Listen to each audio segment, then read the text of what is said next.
जीव हमारी जाति है, मानव धर्म हमारा। हिंदू मुस्लिम सिख ईसाई धर्म नहीं कोई न्यारा।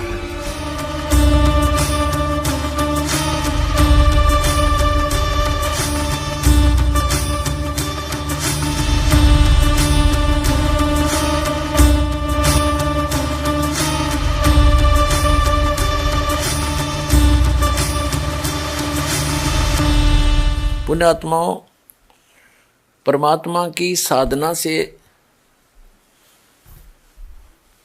साधक को विशेष राहत मिलती है और इसीलिए परमात्मा की भक्ति की जाती है कि हमारे प्रारब्ध के अंदर यानी हमारी किस्मत के अंदर जो दुख हो उनका निवारण हो, क्योंकि पाप कर्मों के कारण कष्ट आते हैं और पुण्य कर्मों के कारण सुख प्राप्त होते हैं।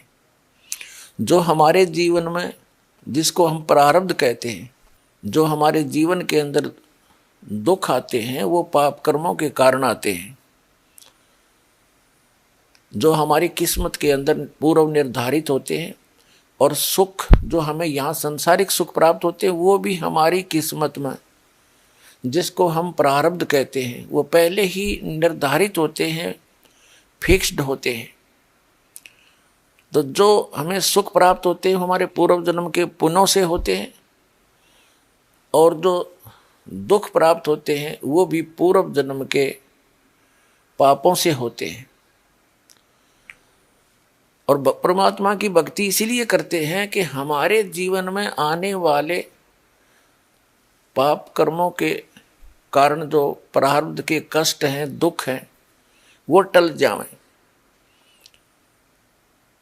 और यदि भक्ति करते करते भी वो संकट ज्यों के त्यों अटैक करते हैं, कैर ढा देते हैं, तो वह भक्ति गलत है, वो साधना ठीक नहीं है। क्योंकि परमात्मा के गुणों में लिखा है कि परमात्मा की सत भक्ति पूर्ण संत से लेने के बाद पाप कर्मों का नाश हो जाता है।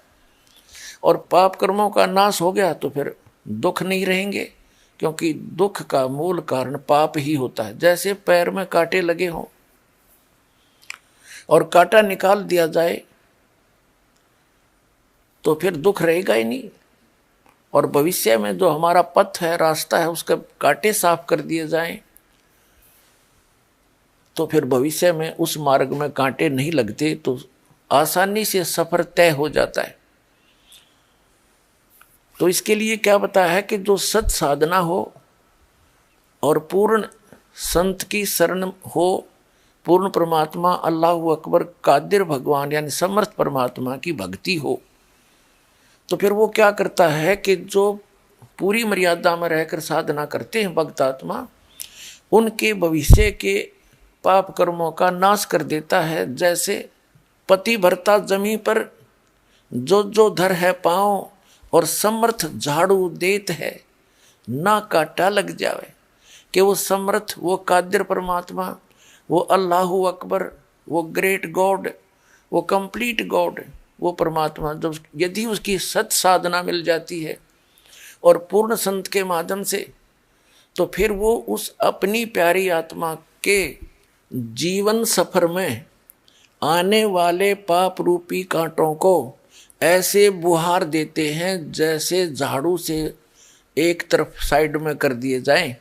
तो कहते हैं पति भरता। पति भरता का अर्थ है एक परमात्मा को इष्ट रूप में मानकर, एक यानी समर्थ उस अल्लाहु अकबर की भक्ति करने वाला, अन्य किसी देव में एज ए इष्ट रूप में श्रद्धा न रखने वाला और सत भक्ति करता हुआ उस अपने जीवन रूपी सफर पर यात्रा कर रहा होता है, तो वो समर्थ परमात्मा अल्लाहु अकबर अर्थात कादिर भगवान ऐसे झाड़ू देता है कि कहीं मेरी प्यारी आत्मा को कांटा ना लग जाए। और यदि भक्ति करते करते भी हमें दुख होते हैं तो भक्ति ठीक नहीं है, वो परमात्मा समर्थ नहीं है, क्योंकि वो आपकी किस्मत में आने वाले दुखों को, पापों को नाश करने में सक्षम नहीं है। इसी का परिणाम है कि हजरत मोहम्मद जी को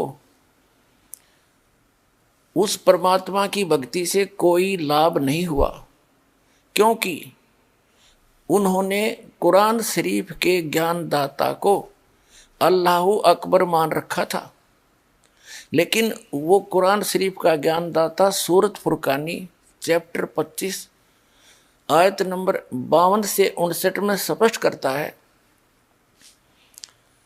कि वो अल्लाह अकबर तो कोई और परमात्मा समर्थ उसी की भक्ति के लिए प्रेरणा करता है और कहता उसकी खबर मैं नहीं रखता। यानी कौन? कुरान शरीफ का ज्ञानदाता उस समर्थ परमात्मा अल्लाह अकबर, उस बड़े भगवान की, उस ग्रेट गॉड की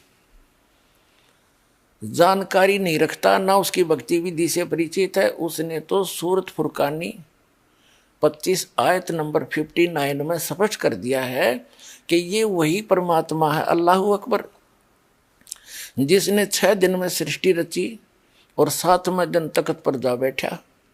उसकी खबर किसी बाखबर से पूछ लो, मुझे ज्ञान नहीं।